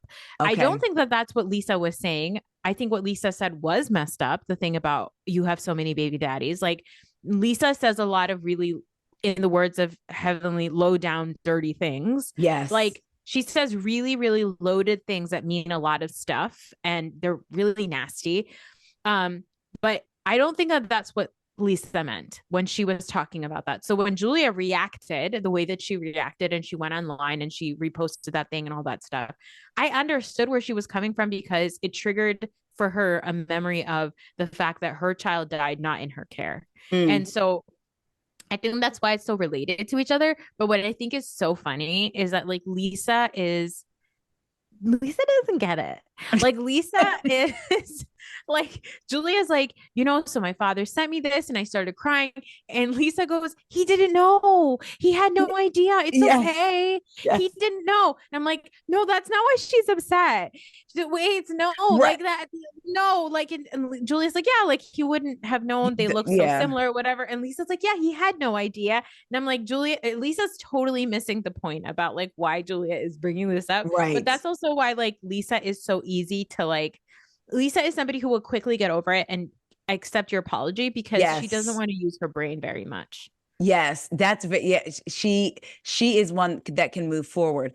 And I do think that there's a part of me that thinks she was smart enough, and not smart enough, but meaning she threw out the baby daddy thing because she knew that would trigger Julia. Because think about what Larsa said. Was it last season that Larsa brought up having kids Yeah. out of wedlock, or was it the season Yeah. before? And Yeah. Yeah. that Yeah. caused the big thing. So it's like, Lisa, you knew what you were saying when you said that. Yeah. I felt Absolutely. like there was a bit of my first initial thought was, because I was almost crying with Julia, but then I felt like, wow, then that means there can be no more conversation after. If someone brings that to you, you don't look good saying, but that's not what I meant, or that it's like the Yeah. conversation is shut Yeah. down The now. conversation is shut down, which is, I think, for somebody like Lisa is fine because I don't think she Okay, wants it to keep going. got you. I think Okay, for Lisa, it's like, my brain doesn't really work anymore. So okay, now I'm I see going to what you're comfort saying. you. Lisa, in her mind, is comforting Julia because Julia's dad sent her the wrong picture. Like, that's where Lisa's mind is. Right. And Whereas so all Julia, is forgiven. yeah, exactly. Exactly. Okay, that makes sense. Because if it was anybody else, they'd be like, but now wait a minute. Now I don't get to Yeah, defend myself. exactly. And Yeah. that's what I was thinking, which I'm like, oh, I get Julia wanting to express that, but now it's like, but that makes sense. Lisa's like, okay, we're all good. Because she even Yeah. got on stage and you Everything could is see fine. how happy she was. Andy, by the way, we were backstage. Everything is fine. I don't know if it's post COVID. I don't want, like, stop kissing me. Okay. Like, No. you're kissing everyone. My Mm-mm. immune system just got it back to where it needs to be. Mm-mm. Please stop that. Yeah. But it's Yeah. also very funny to see them. Like, before we engage, let me check my iron levels and make sure I'm good. And then my immune No. system really just got back where it's supposed to be. Yeah. The same way I'm not going to let somebody just walk into my house with their shoes on. I'm not just going to be putting my lips on anybody anymore. Anybody I'm not a 19-year-old anymore, okay? at, oh, those were the days. You just go and kiss whoever you want. Just line them up. I mean, I remember the days when I could sit in a pile of asbestos and eat. And now I'm like, oh my God, everything's so disgusting. I can eat outside of my house. But yeah, Yes. Miami was so, so, so good.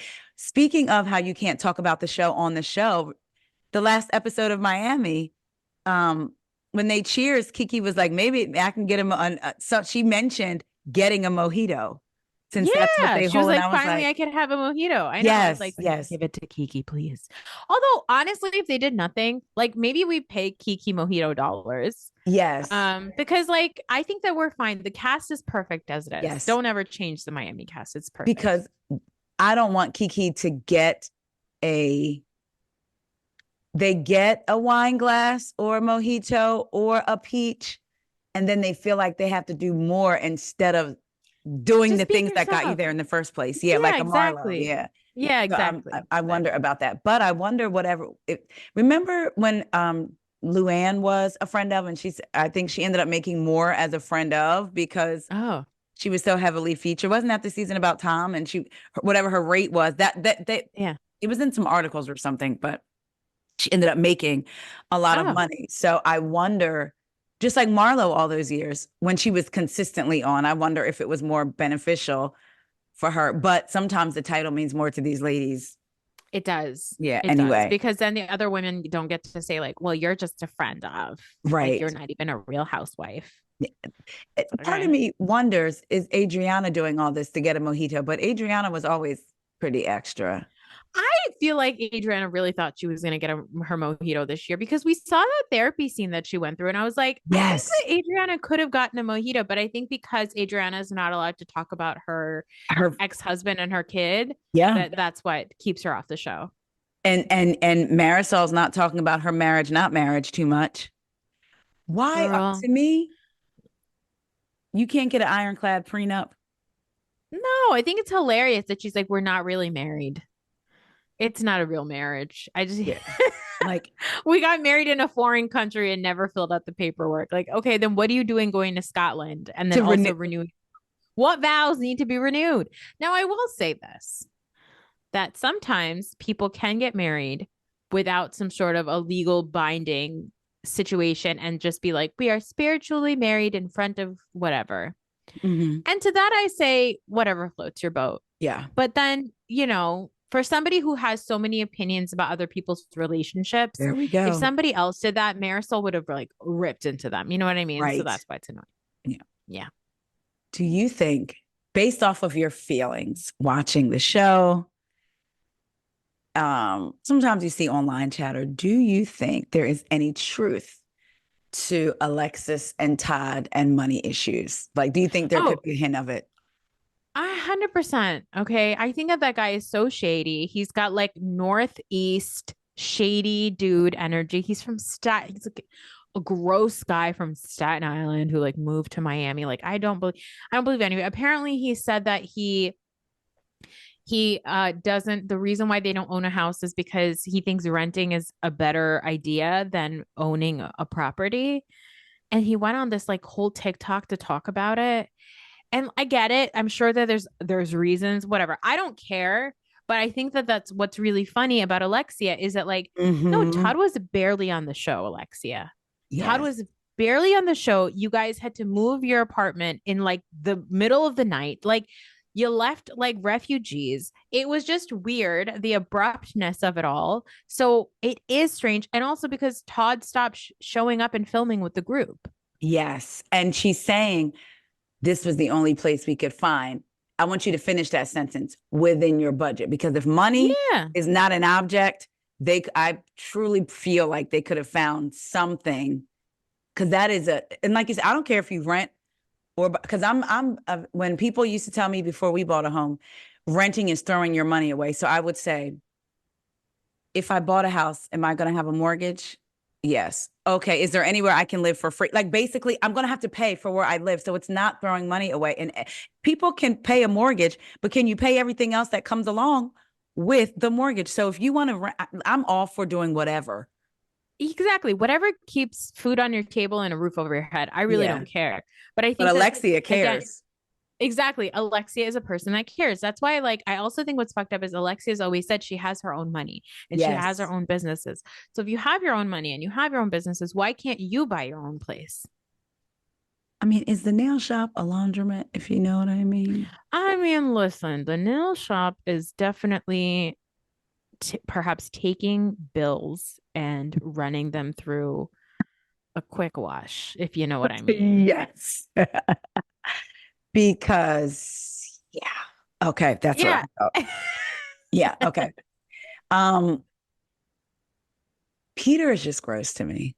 Oh no, he's disgusting. I don't understand why we're still seeing Peter. Like, it's insane that he's just like, oh, who else am I gonna leave Frankie with when I die? Peter, are you crazy? You crazy? You're better off leaving him with like Adriana. Like, honestly. Yeah. I'm like, okay, well, maybe she sees the side that we don't see. I think it's interesting how she's always talking about how wonderful, which I get, that's what a mother's going to do. But I remember when she tried to blame his girlfriend, like basically No, it's blaming the awful. girlfriend for, Also, what he like did. when they're like, oh, obviously I can't leave Frankie with your dad because of his situation. It's like, oh yeah, this situation where he's a molester, where Yes, he's a sex offender. yes, yeah. It's like that's all out there. So that's not that's like, yeah. I remember when I Yeah. first read that, I was like, she is now, see, she better be glad she's on Miami and not on a Potomac because they would have Yeah. done talked about that.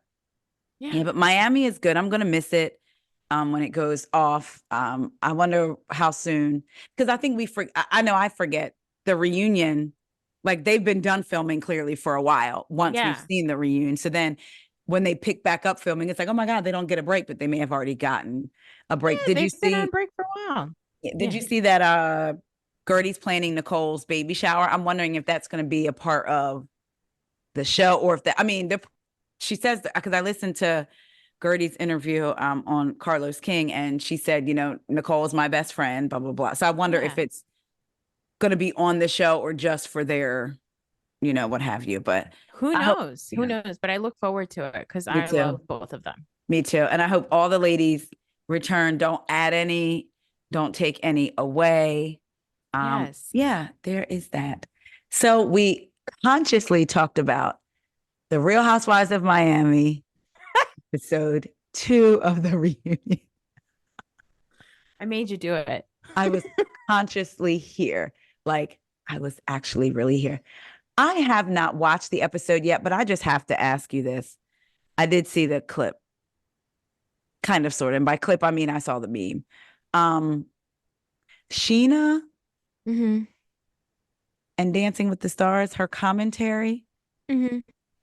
out of everyone. I know people were speculating before the season started when they saw the clip of Lala saying getting cheated on doesn't make you God. And I remember there was supposed to be some context behind that. And people thinking, oh, Lala may be jealous because of the opportunities, blah, blah, blah. Sure. I think it might be Shishu. Here's the thing about Shishu. Okay. Is that she's always saying and doing too much. Like Sheena wants to get her flowers for everything she does. She wants to get her flowers for being like the most supportive and the best friend. And the minute that she feels like she's not being painted as a good person, she will turn on you.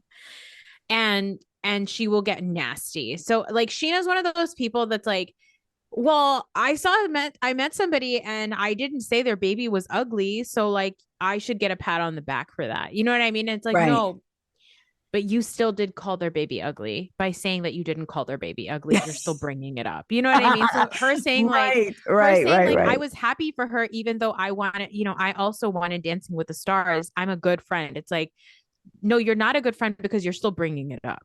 Right. So that's Sheena's problem. I'm struggling because I'm a Shishu apologist. Yeah. Okay. I feel like she's got a heart as good as gold.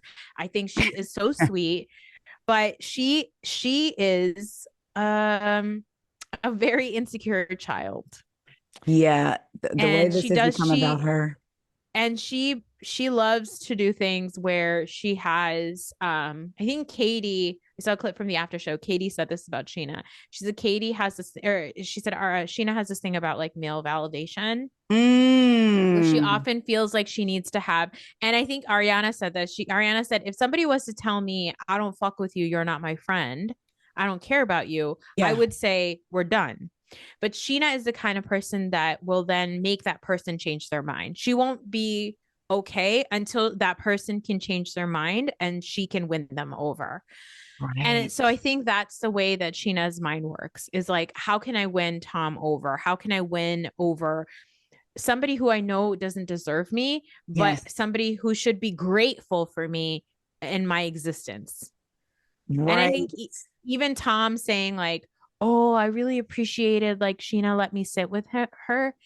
That's all Sheena. That's like the little sprinkle of the crumbs that Tom Sandoval sprinkled for somebody like Sheena to come crawling back to him and say, you gave me money during the pandemic. Yeah, what exactly. A friend who had it could do anyway. Yeah, exactly. So I think that's the deal with my girl Sheena Shea. Yeah. Oh, Sheena. This is going to become a site or something to watch. Yes. Definitely going to be interesting. Noor. Yes. Baby gorgeous. Thank you so much. We talked for almost 2 hours. I know. And we said, it's not my fault. Yeah, I'm about to do a Kyle. It's not my fault that you decided to not close out your Zoom, that you decided to keep it open. No, I just kept it open. I should have just been like, I'm done. She didn't talk. We already talked about Miami last week. Boom. That's it. No, thank you so much for indulging me and for, just coming on and just having fun with me. Please let everybody know where they can find you guys. Again, the Reality Is podcast is also on YouTube. So Nora's going to tell you all the things, but I'm also going to put all the things in the podcast episode description because I'm not really sure how to add links to the YouTube description box just yet. Still learning it. So you're telling me I have no idea what I'm doing on YouTube, but I am on YouTube now at The Reality Is Pod, and I'm at The Reality Is Pod on Twitter and on Instagram. And yeah, check me out. I'm dropping an episode actually just later today on Love Is Blind and Real Housewives of Beverly Hills with Tom Hamlet. And then tomorrow there's going to be an episode about Summer House and Vanderpump Rules with Kelly Williams from Beyond the Blinds podcast. Yeah. And then soon after that, there's going to be a Traitors finale recap with my brother. Noor is doing the things. The commentary on Love Is Blind has me wishing that I maybe watched the season, but I feel like I know the people just from the commentary that I'm listening to. Honestly, just watch the clips. They're really good. Okay. Just go on Giselle, go on Zelle's TikTok and watch her reviews of these people because it's so funny. And that's like all you really need is like Okay. Who Asked Zelle on TikTok is the way to go.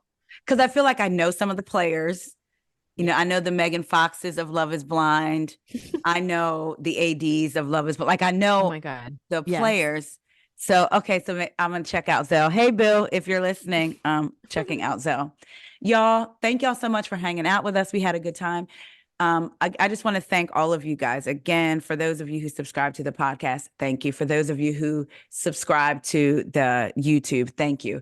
For those of you that are lurking, please subscribe. It is a wonderful, beautiful way to support content creators without putting out any money. Now, if you wish to do that, there's links for that as well to support. But all in all, seriously, thank you guys so much. And I will talk to y'all later.